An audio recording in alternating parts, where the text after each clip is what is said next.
So hello everyone. आज हम sequential circuit के बारे में लर्न करेंगे। सीक्वेंशियल सर्किट, अभी तक हमने कॉम्बिनेशनल सर्किट के बारे में लर्न किया है कि कॉम्बिनेशनल सर्किट कैसे वर्क करते हैं, और हमने ये चीज़ देखी है कि जो कॉम्बिनेशनल सर्किट्स होते हैं वो केवल प्रेजेंट इनपुट पे डिपेंड करते हैं। जो कॉम्बिनेशनल सर्किट्स होते हैं वो किस पे डिपेंड करते हैं? प्रेजेंट इनपुट पे। ठीक है। जबकि जब हम सीक्वेंशियल की बात करेंगे, तो हम जो है पास्ट जो आउटपुट है, प्रीवियस आउटपुट है, उसको भी डिस्कस करेंगे। ठीक है।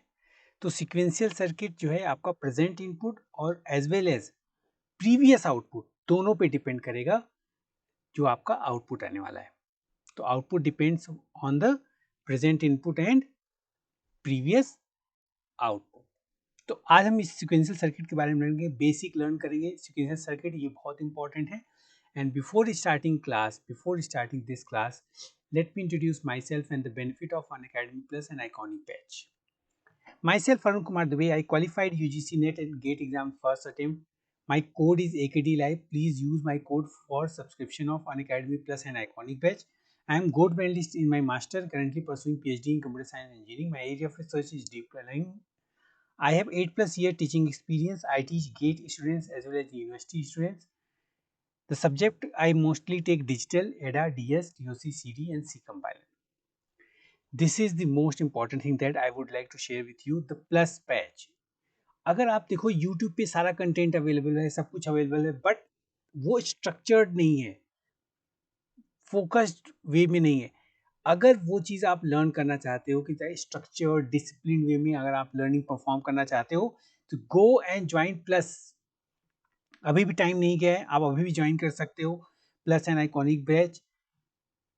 अगर प्लस बैच की बात करें तो इसमें क्या ऐसी चीज़ है जो इसको बाकी कंटेंट से डिफरेंट बनाती है?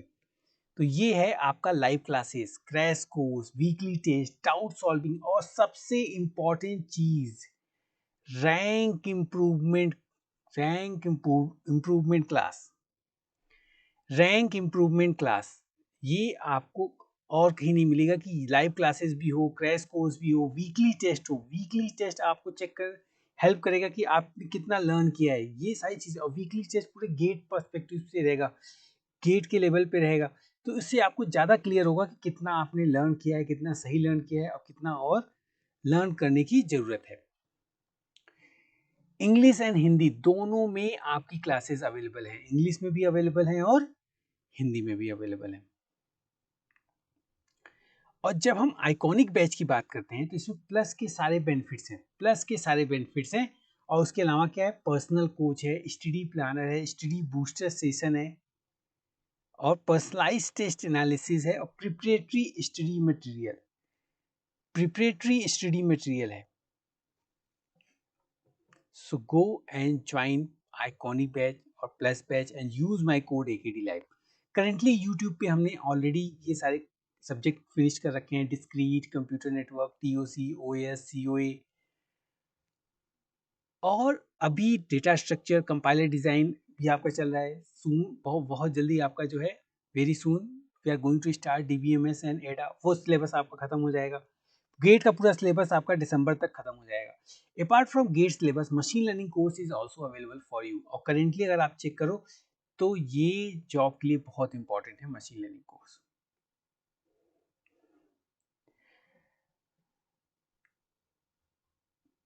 अगर आप सब्सक्रिप्शन देखो प्लस की, after applying my code AKD live, you are able to save 54% total.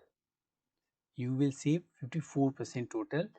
यहाँ पे अगर आप देखो ध्यान से, और आपको मैक्सिमम डिस्काउंट मिलेगा आफ्टर AKD लाइव 10%, और वो आपको पे करना है 27,225 रुपीज़ ओनली। अगर आप 1.5 ईयर का सब्सक्रिप्शन लेते हो then 34,650 rupees, and for 2 year 39,600 rupees ही पे करना है। For iconic batch 45,225 rupees 1 year के लिए, और 2 ईयर के लिए 66,600 रुपीज़ आपको पे करना है। This is my Unacademy profile unacademy.com/@akdlive। तो आप मुझे यहाँ फॉलो कर सकते हैं और कोई भी मैसेज सेंड कर सकते हैं। This is our Telegram URL। सारे नोट्स यहाँ पे अवेलेबल हैं और हम लोग जितने भी लेक्चर लेते हैं सारे नोट्स यहाँ पे शेयर करते हैं। So go and subscribe this Telegram URL। This is our Facebook page, GATE aspirant MEC CSE 10,000 members are there, 10,000 members are there, और GATE aspirant 150,000 members are there. So go and be member of these Facebook page. इससे benefit क्या है, आपको सारे notification मिलेगा, quizzes कब है, test series कब है, ये सब कुछ पता चलेगा। These are our YouTube channel completely free, Unacademy computer science, Unacademy GATE question, electrical junction, Unacademy GATE Telugu, Unacademy GATE C, Unacademy GATE ME PI XE क्रेट्रेक्स EEC in, Unacademy SSC JEE engineering Pathshala और GS terminal RRB SSC classes. So subscribe, अपने दोस्तों से भी कहो वो subscribe करें। जो रिलेवेंट ब्रांच सिविल इंजीनियरिंग का है तो अनअकैडमी गेट सी, मैकेनिकल का है अनअकैडमी गेट ME EEC के लिए क्रेट्रेक्स गेट EEC इन है। SSC JEE कोई प्रिपरेशन कर रहा है तो SSC JEE का यूट्यूब चैनल वो सब्सक्राइब कर सकता है। तो इतनी क्वालिटी एजुकेशन आपको फ्री में मिल रही है, सो grab this opportunity. So thank you learners. Now let's start today's topic.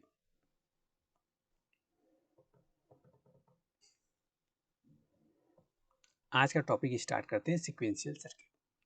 अब सीक्वेंशियल सर्किट मैंने आपसे कहा कि कॉम्बिनेशनल सर्किट में आपको एक चीज और ऐड करनी है अगर आउटपुट फाइंड करना है, तो दैट इज प्रीवियस आउटपुट। तो अगर मैं कॉम्बिनेशनल सर्किट की बात करूं, ठीक है, तो कॉम्बिनेशनल सर्किट में क्या होता है कि जो भी आप इनपुट देते हो उसके करेस्पॉन्डिंग आपको आउटपुट जनरेट हो जाता है, तो मान लो A और B इनपुट आप दिए, उसके करेस्पॉन्डिंग आपको Y0 Y1 आउटपुट जनरेट हो गया, ठीक है। लेकिन जब हम सीक्वेंशियल की बात करते हैं तो सीक्वेंशियल क्या करता है कि ये जो आउटपुट होता है उसको वो स्टोर करके भी रखता है ताकि वो next time as a input दे सके, फीडबैक दे सके करंट सिस्टम को। तो ये जो कॉम्बिनेशनल सर्किट है, CC is a combinational circuit, उसमें एक साथ में मेमोरी यूज होता है। तो मेमोरी क्या है, जो आपका AB के करेस्पॉन्डिंग आउटपुट आया है वो एज अ मेमोरी में स्टोर होगा। फिर नेक्स्ट टाइम जब AB की वैल्यू यूज होगी तो ये मेमोरी अपना फीडबैक देगा, अपना इनपुट देगा कि यस अभी प्रीवियस आउटपुट ये आया था, अब आप डिसाइड करो कि आउटपुट क्या आएगा। तो सीक्वेंशियल जो सर्किट है,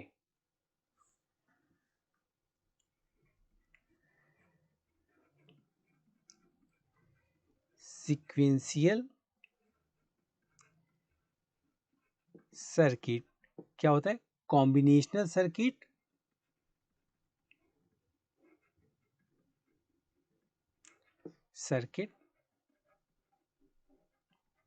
एंड मेमोरी। तो ये मेमोरी कैसे काम करता है, एज अ फीडबैक की तरह काम करता है, कि अपना एक व्यू रखता है कि देखो ये आउटपुट आया था लास्ट टाइम, अब आप जो इनपुट दे रहे हो उसकी करेस्पॉन्डिंग चेक कर लो कि आउटपुट क्या है। So that is a sequential circuit.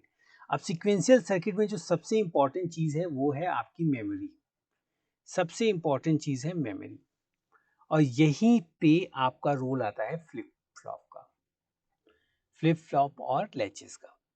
तो फ्लिप फ्लॉप और लैचेस ये हेल्प करते हैं आपको इंफॉर्मेशन स्टोर करने में। तो सब कुछ कॉम्बिनेशनल के बारे में तो हमने सब कुछ लर्न कर लिया है। कॉम्बिनेशनल में हमने क्या क्या लर्न किया, हाफ एडर लर्न किया, सब्सट्रैक्टर लर्न किया, full adder, full subtractor, multiplexer, demultiplexer, encoder, decoder, comparator, ये सारी चीजें हमने लर्न की है।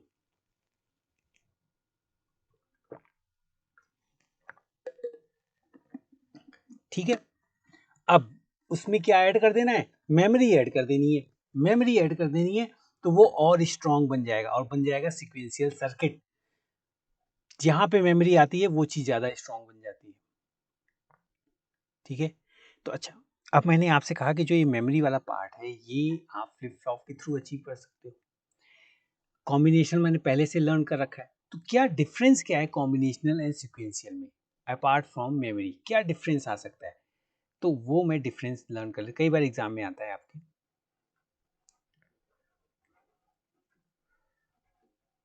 Combinational circuit and sequential.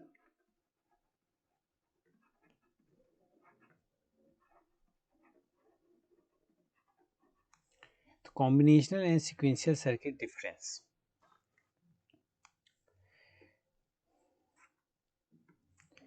जो फर्स्ट डिफरेंस है कि output variable in combinational circuit,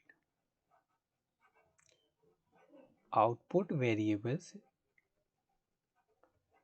variables are dependent only on the present input variable,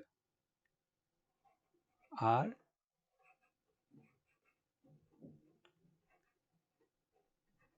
dependent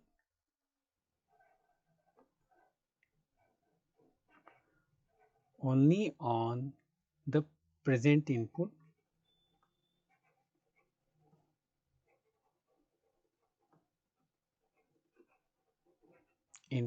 variables। जैसे आप हाफ एडर का एग्जांपल ले लो, तो जो ए और बी आपका इनपुट है उसके करस्पॉन्डिंग आपका सम कैरी जनरेट होता है। प्रीवियस आउटपुट पे वो डिपेंडेंट नहीं है। इवन फुल एडर जो है वो कैरी इनपुट ले रहा है, लेकिन प्रीवियस आउटपुट पे वो डिपेंडेंट नहीं है। ऐसे ही मल्टीप्लेक्सर भी क्या होता है, करंट इनपुट के बेस पे सिलेक्शन लाइन डिसाइड करता है कि वो इनपुट किस आउटपुट का पार्ट होगा। ठीक है, तो ये केवल प्रेजेंट इनपुट पे ही आपका आउटपुट वेरिएबल डिपेंड करेगा। जबकि सीक्वेंशियल की जब मैं बात करूं, तो सीक्वेंशियल में क्या है कि output depends on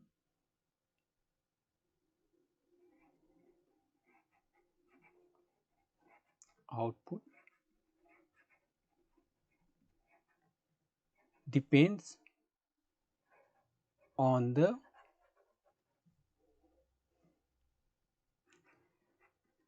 present input और साथ में as well as previous output.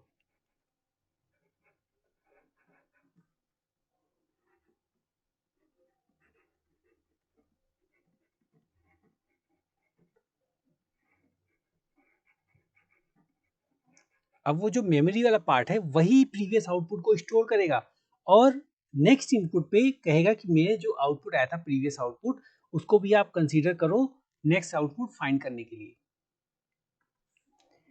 Second क्या हो सकता है, कॉम्बिनेशनल सर्किट में मेमोरी का कोई कॉन्सेप्ट नहीं है। मेमोरी का कोई कॉन्सेप्ट नहीं है, डायरेक्ट जो इनपुट आया उसी पे आउटपुट उसने जनरेट कर दिया। तो ऑब्वियसली बात है, फास्टर कौन सा होगा, कॉम्बिनेशनल और सिक्वेंशियल, कौन सा फास्टर होगा? ऑब्वियस सी बात है, दीज आर फास्टर।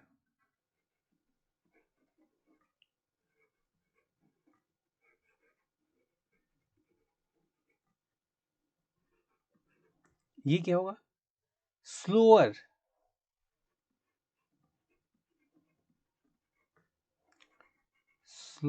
देन किससे, कॉम्बिनेशनल सर्किट।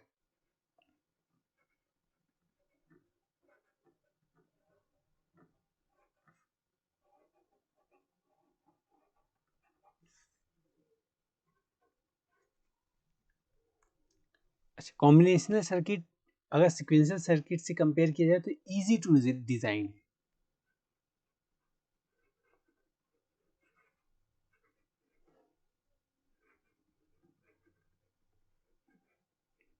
और जबकि सिक्वेंशियल की बात करें तो इन कंपेयर टू कॉम्बिनेशनल ये थोड़ा सा हार्डर है।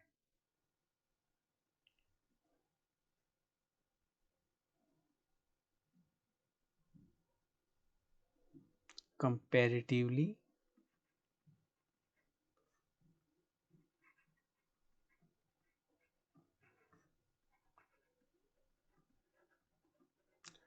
Harder to design.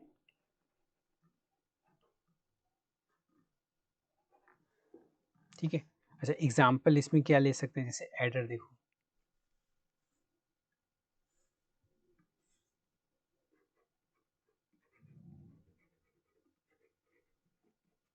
आपका जैसे पैरेलल एडर, ठीक है, पैरेलल एडर,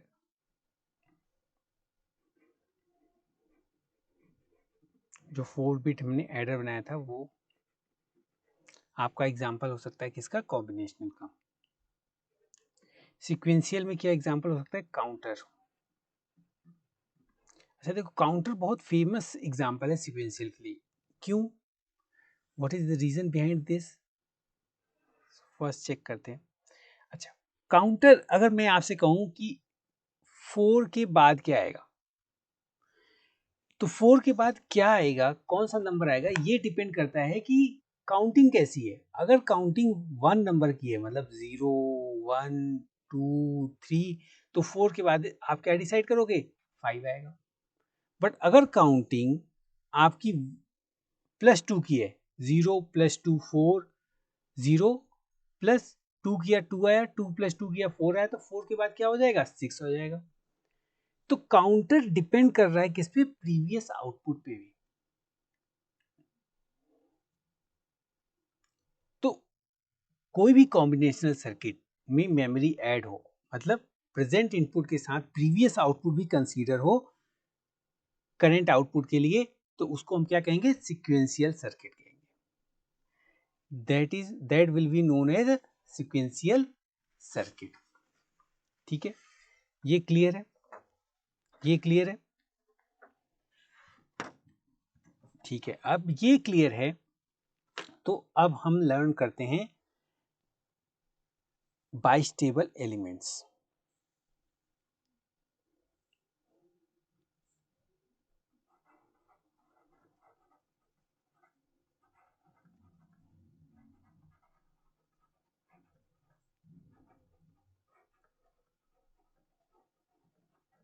मेन क्या है सीक्वेंशियल में, मेमोरी। तो मेमोरी के बारे में अब मेरा ज़्यादा ध्यान होगा कि मेमोरी कैसे हम स्टोर कराएं।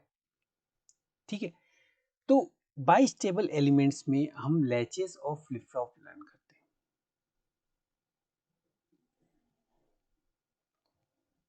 अगर बेसिक जो बाइसिक स्टेबल एलिमेंट है, उसमें आप एक इन्वर्टर यूज़ कर लो, एक इन्वर्टर यूज़ होता है, और इसका जो आउटपुट है,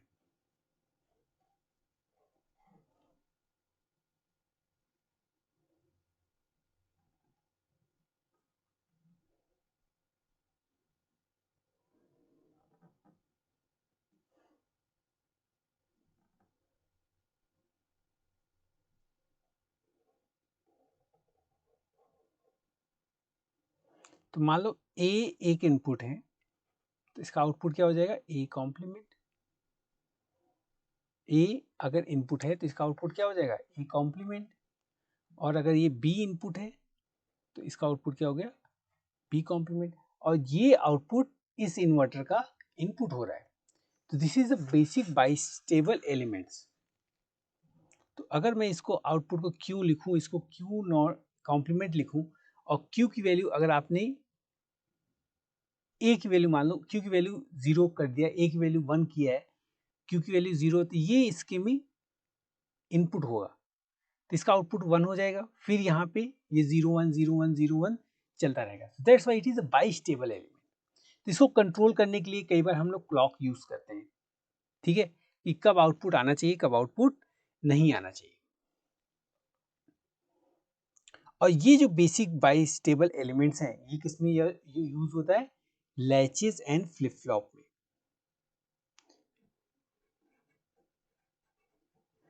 latches and flip flop, latches और फ्लिप फ्लॉप में क्या डिफरेंस है, ये हम अभी लर्न करेंगे।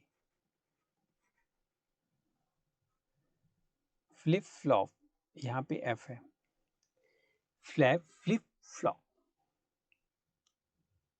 ठीक है, तो सबसे पहले हम एसआर लैच की बात कर लेते हैं।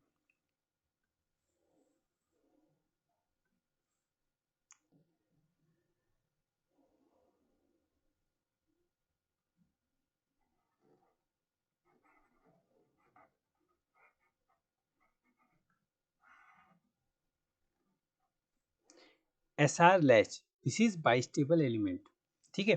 तो SR लैच को आप NAND और NOT दोनों से इंप्लीमेंट कर सकते हो, NAND से भी इंप्लीमेंट कर सकते हो एंड NOR से भी इंप्लीमेंट कर सकते हो, दोनों सर्किट से आप इसको इंप्लीमेंट कर सकते हो। तो फर्स्ट हम लर्न करते हैं using NOR and it latches 0 और R।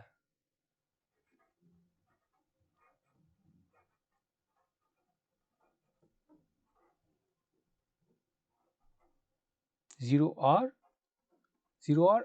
1, 0 और 1।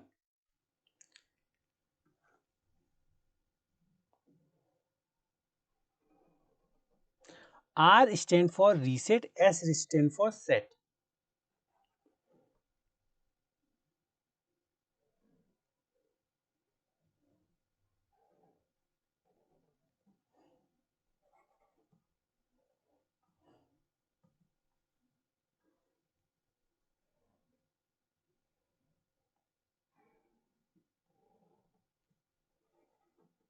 ठीक है, अब इस ये जो है कनेक्ट होगा क्यों से, यहाँ पे एस हो, यूजिंग नॉर हम SR लैच इंप्लीमेंट कर रहे हैं। तो SR लैच या फ्लिप फ्लॉप किस लिए यूज होते हैं, मेमोरी के लिए यूज होते हैं। तो सीक्वेंशियल सर्किट में मेन चीज क्या है, मेन चीज आपकी मेमोरी ही है।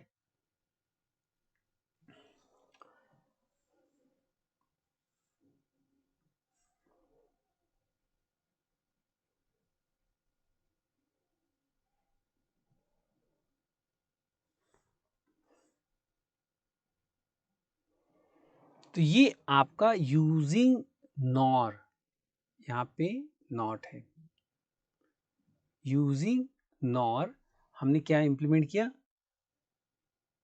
SR latch. So this is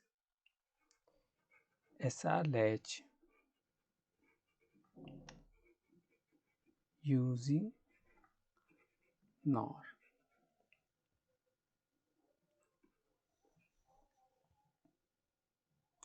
अब इसमें इनपुट चेक कर लेते हैं कि क्या ये मेमोरी सच में स्टोर करता है, क्या ये मेमोरी स्टोर करता है, इसमें क्या इसमें मेमोरी होती है या नहीं होती, वो हम वेरीफाई करते हैं। तो पहले मैं क्या कर देता हूं, केस 1 है आपका, रीसेट की वैल्यू को 1 कर देता हूं, ठीक है, रीसेट की वैल्यू को 1 करता हूं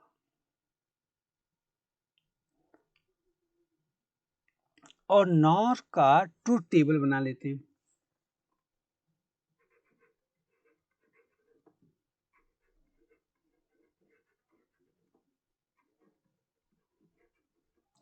नॉर का ट्रूथ टेबल फटाफट आप लोग मुझे बना के दिखाओ।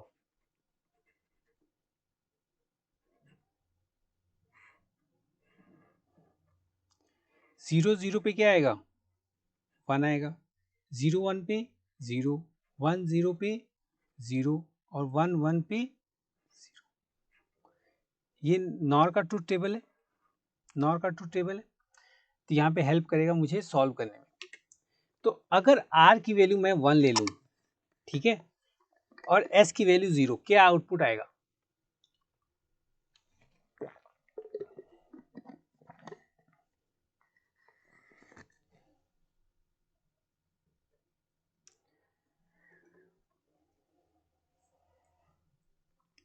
तो case 1 R equal to 1, it's mean reset, this is a reset and this is set. तो अगर रीसेट मैंने 1 कर दिया, ठीक है, और S की वैल्यू मैं 0 कर दूं, तो Q की वैल्यू क्या होगी, Q की वैल्यू क्या होगी, अब ट्रूथ टेबल से चेक करो, नॉर का ट्रूथ टेबल चेक करते हैं। नॉर का ट्रूथ टेबल ये कह रहा है कि अगर आपका A1 है, A1 है, तो आउटपुट हमेशा 0 होगा। तो आउटपुट हमेशा 0 होगा। तो अगर रीसेट मैंने 1 कर दिया तो Q आपका हमेशा क्या आएगा? 0 आएगा। ठीक है, अगर Q 0 है और S की वैल्यू भी 0 है तो Q कॉम्प्लीमेंट क्या हो जाएगा? 1 हो जाएगा। Q कॉम्प्लीमेंट 1 हो जाएगा। यहां से मैं यहां कर दूं, अगर R 0 S 0 होगा देन Q इक्वल टू 0 और Q कॉम्प्लीमेंट 1। तो ये फर्स्ट केस है। अच्छा, अब Q की वैल्यू 0 हो गई है, Q कॉम्प्लीमेंट की वैल्यू क्या हो गई है? 1। अब मैं ऐसा करता हूं कि R और S पे जो मैंने इनपुट दिया है वो हटा लेता हूं और मैं चेक करता हूं क्या Q और Q कॉम्प्लीमेंट की वैल्यू वही रहती है या चेंज हो जाती है। अब R और S पे जो इनपुट है वो हटाने का क्या मीनिंग है कि उसको आप ग्राउंडेड कर दे रहे हो, उसकी वैल्यू क्या कर दे रहे हो? 0 कर दे रहे हो। तो अगर मैं इस केस में 1 में R इक्वल टू 1 कर दूं, R इक्वल टू 1 नहीं, R equal to 0, S equal to 0।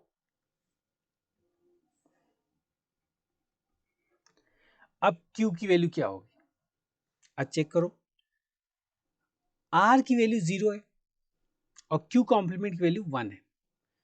तो 1 और 0, अगर R की वैल्यू 0 होगी, R की वैल्यू 0 होगी तो जो आपका इनपुट होगा उसका कॉम्प्लीमेंट आपका आउटपुट आ जाएगा।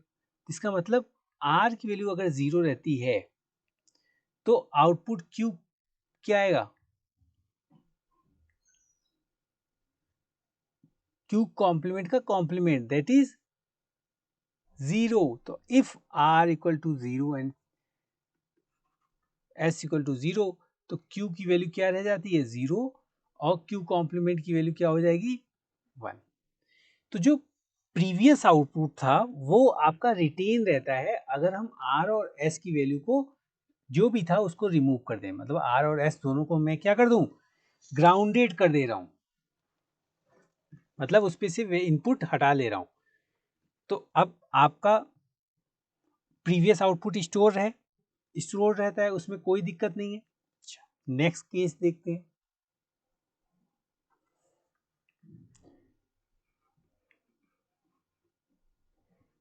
केस 2 ये कहता है कि चलो एक बार R आपने 1 किया था, एक बार सेट को 1 कर दो। तो R इक्वल टू 0 और सेट इक्वल टू 1। तो अगर सेट इक्वल टू 1 रहेगा, R इक्वल टू 0,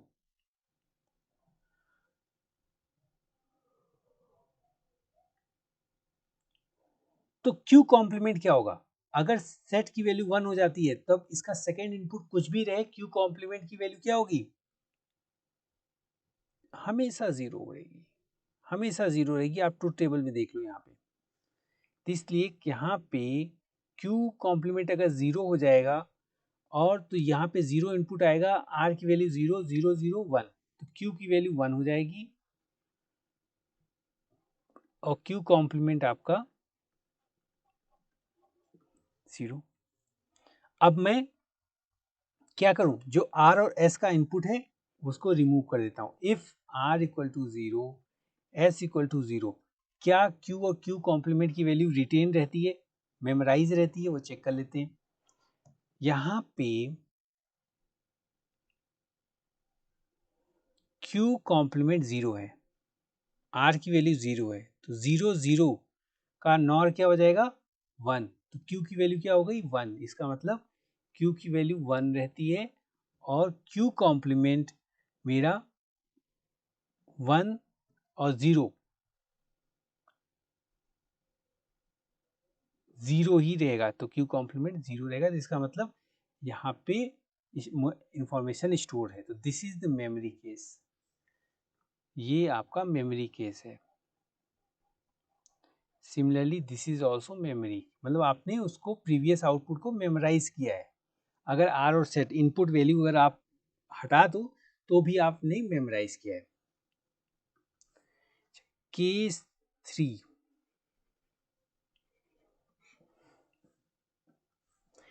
केस 3 आप मैं एक लेता हूं। अब आर की वैल्यू 1 और एस की वैल्यू 1 कर देता हूं।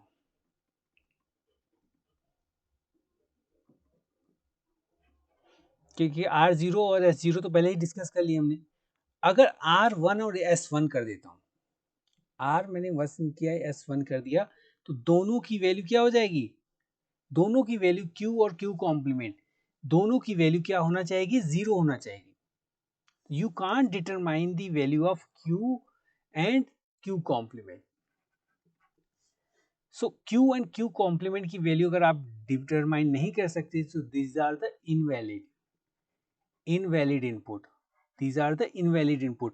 मतलब इस केस में आप इंफॉर्मेशन यूज ही नहीं कर पाओगे अगर दोनों 1 हो गए। ठीक है, यहां तक क्लियर है?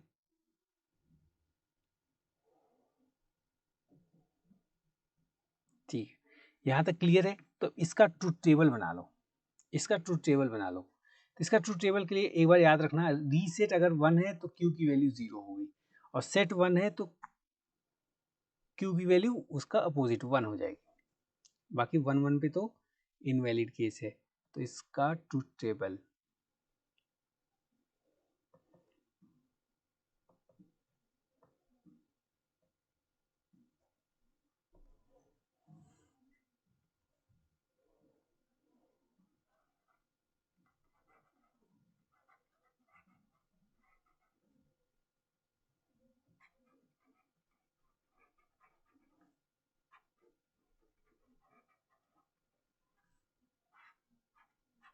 इसका ट्रूथ टेबल देखते हैं। एस एक इनपुट है, आर एक इनपुट है, क्यू अभी और नेक्स्ट क्यू क्या है वो चेक करते हैं। क्यू एन आपका प्रेजेंट आउटपुट को रिप्रेजेंट कर रहा है, ये टेक्स्ट आउटपुट को रिप्रेजेंट कर रहा है। और स्टेट कौन सा है ये भी चेक करते हैं। स्टेट मतलब इनवैलिड स्टेट है, मेमोरी स्टेट है, इस तरीके से।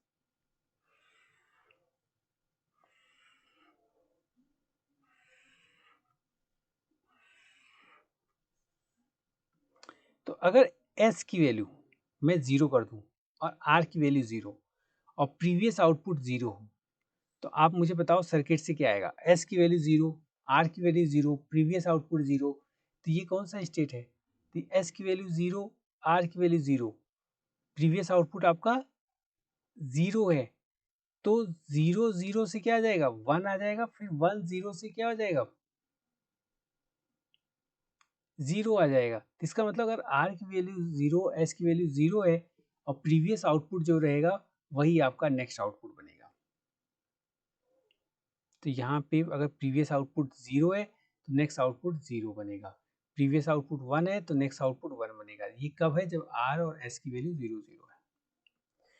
नेक्स्ट केस आता है, अगर मैं रीसेट का केस कर दूं, रीसेट 1 कर दूं, 0 1 0 1, अगर आउटपुट आपका प्रीवियस 0 है, प्रीवियस आउटपुट अगर आपका 0 है तो नेक्स्ट आउटपुट भी आपका इसमें 0 हो जाता है।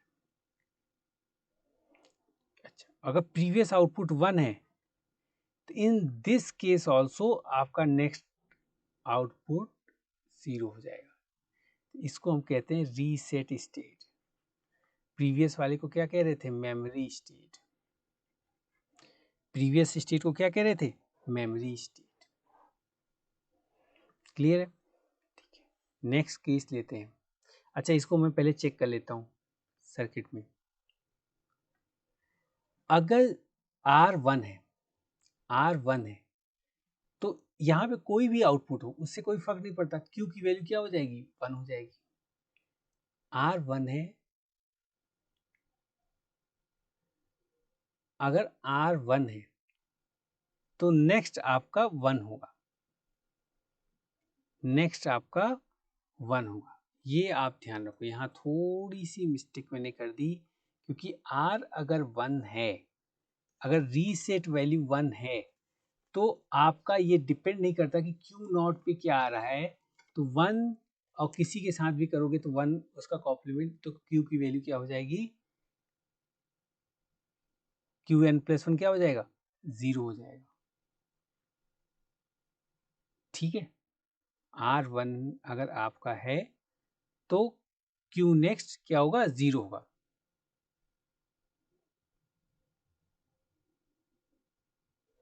तो यहाँ पे चेक कर लो। नेक्स्ट भाई नेक्स्ट, तो Qn+1 आपका 0 हो जाएगा। और अगर ये 1 है प्रीवियस आउटपुट तो भी इससे फर्क नहीं पड़ता, अगर R1 है तो ये 0 होगा। तो ये स्टेट आपका रीसेट का है। सही है, सही है, मुझे लगा मैंने 1 कर दिया है। अच्छा, अब अगर ये 1 0 होता, सेट की वैल्यू अगर आपने 1 0 कर दी है तो नेक्स्ट आउटपुट भी 1 1 ही होगा, चाहे ये 0 हो जाए प्रीवियस आउटपुट और चाहे प्रीवियस आउटपुट 1 हो जाए। That's why it is known as set state. अगर मैंने इसको 1 1 कर दिया तो क्या आप डिटरमाइन कर सकते हो, अगर प्रीवियस 0 है और या 1 है तो क्या आप डिटरमाइन कर सकते हो कि नेक्स्ट आउटपुट क्या है? नहीं, you can't determine this. That's why it is a indeterminate condition or invalid condition, invalid condition।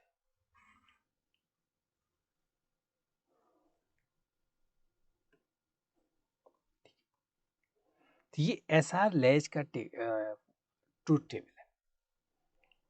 क्या है? SR लैच का ट्रूथ टेबल है।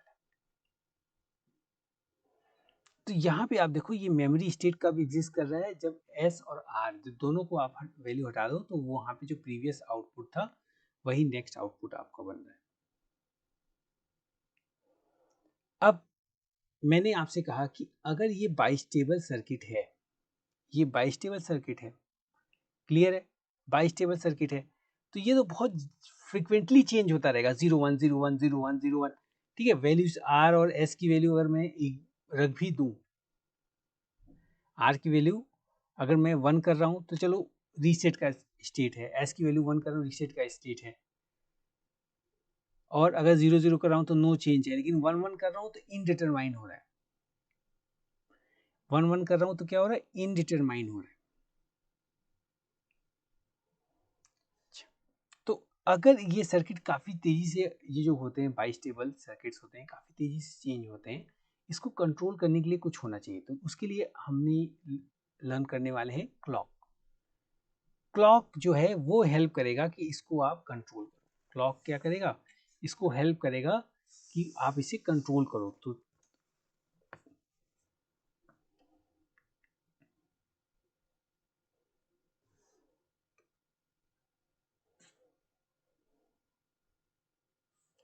तो क्लॉक क्या करता है, क्लॉक हेल्प करता है कि सर्किट को कंट्रोल करने के लिए। तो clock is a control unit for a circuit. Clock is a control unit.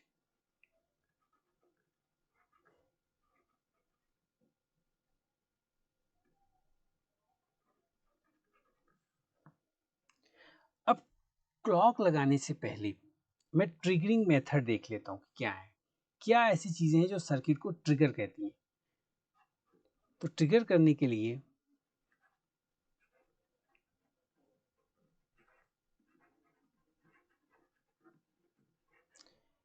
एक आपका होता है लेवल ट्रिगरिंग, लेवल ट्रिगरिंग, और आपका दूसरा होता है एज ट्रिगरिंग। और एज ट्रिगरिंग भी आपका पॉजिटिव ट्रिगरिंग और नेगेटिव ट्रिगरिंग होती है।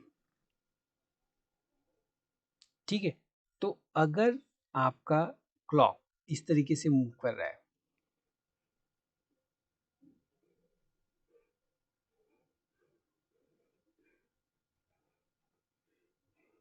ठीक है, तो लेवल ट्रिगरिंग कब होती है, जब इस वाले प्लेस पे आपका वैल्यू चेंज होना चाहिए।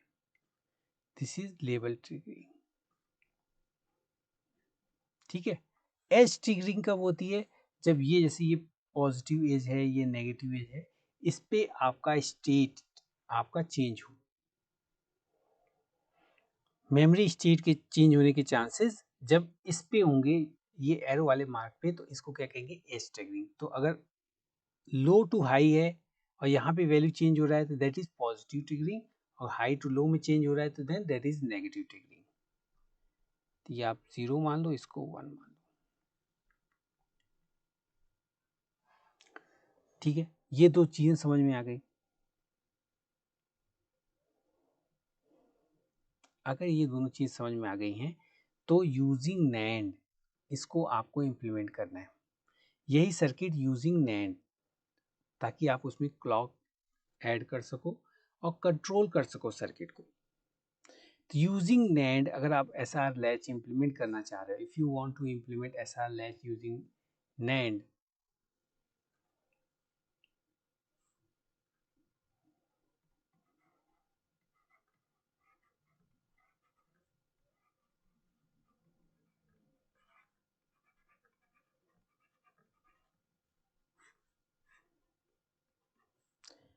तो उसमें क्या होगा,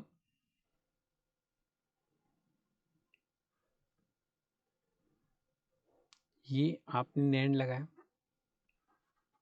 क्यू, और ये मान लो ऐसे,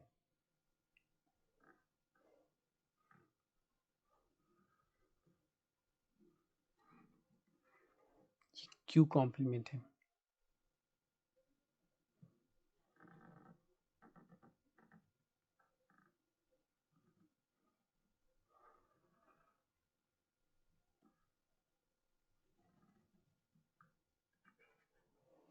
ये आपका आर है, लेकिन ये तो एसआर लैच है नहीं।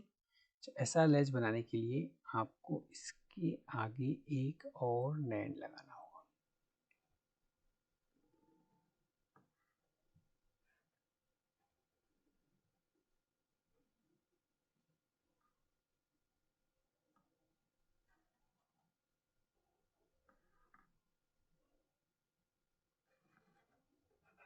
ये आर हो गया, और इन दोनों से कनेक्टेड एक क्या होता है, control unit, that is clock. यहां से कनेक्टेड होता है क्लॉक। ठीक है, तो अब क्लॉक अगर आप क्या कर रहे हैं, कंट्रोल यूनिट की तरह काम कर रहा है और सर्किट को कंट्रोल कर रहा है। क्या कर रहा है, सर्किट को कंट्रोल कर रहा है। तो कई बार इसको आप ऐसे स्टार कर दो, कई बार अगर आप देखो ये जो क्लॉक बेस है इसको इनेबल से भी रिप्लेस करते हैं। तो अगर इनेबल है, अगर इनेबल है तो ये सर्किट वर्क करेगा, अगर ये इनेबल नहीं है तो ये सर्किट वर्क नहीं करेगा। ऐसे चांसेस हो सकते हैं। तो if E N equal to 1, तो एस कॉम्प्लीमेंट क्या हो जाएगा, एस कॉम्प्लीमेंट नहीं, S star equal to S, और ई एन 1 है तो एस प्लस ई एन, तो क्या हुआ, 1 आएगा, और 1 का कॉम्प्लीमेंट क्या हो जाएगा, 0।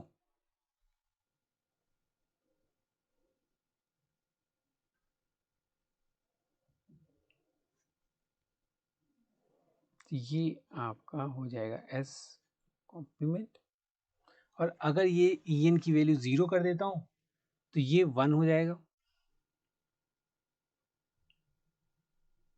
एस स्टार इक्वल टू क्या हो जाएगा, वैसे तो एस स्टार जो है वो है एस डॉट ई एन का होल स्टार, मतलब that is equal to S star plus E N star. अगर इसको एक्सपेंड करूं, this is S star S sorry S complement plus E N complement.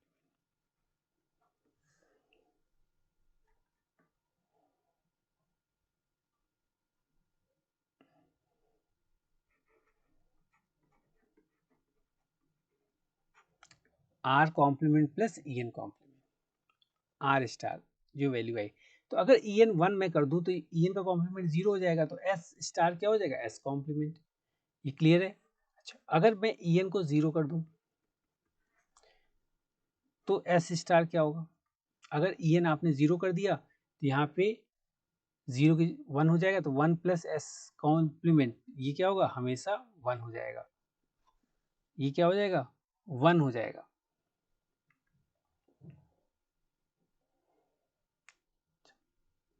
यहाँ तक समझ में आया? तो क्या आप इसका ट्रूथ टेबल बना सकते हो? Can you create truth table for this? Yes और नो? यस, काफी इजी है। अब वहां पे नॉर में 1 1 इनवैलिड था, तो यहाँ पे 0 0 इनवैलिड हो जाएगा। ये आप याद रखना। तो अगर हम इसके ट्रूथ टेबल की बात करते हैं, S R Q Q complement,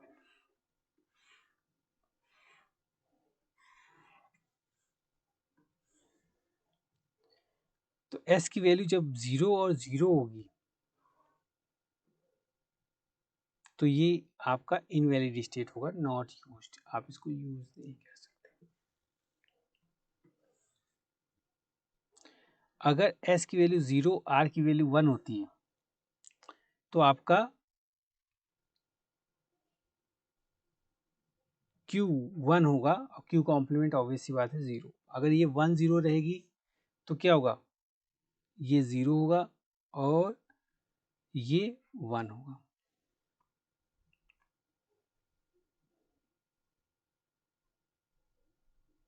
यहाँ तक क्लियर है? और 1 1 पे कौन सा स्टेट आता? मेमोरी का स्टेट जो है प्रीवियस वही स्टोर करेगा, रखेगा। That is memory state for SR latch using NAND.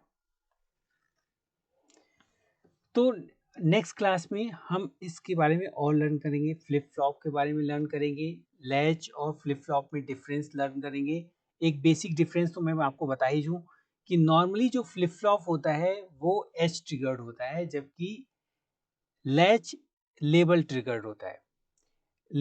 Latch के लिए इनेबल यूज कर लेते हैं हम, ठीक है। एक पर्टिकुलर टाइम पीरियड के लिए आप सर्किट को इनेबल कर सकते हो, तो वो आपका लैच होता है। इसलिए हम उसको क्या कहते हैं? लेबल ट्रिगरिंग भी कहते हैं। जबकि फ्लिप फ्लॉप में हम क्लॉक बेस कंट्रोल यूनिट क्या यूज करते हैं? क्लॉक यूज करते हैं।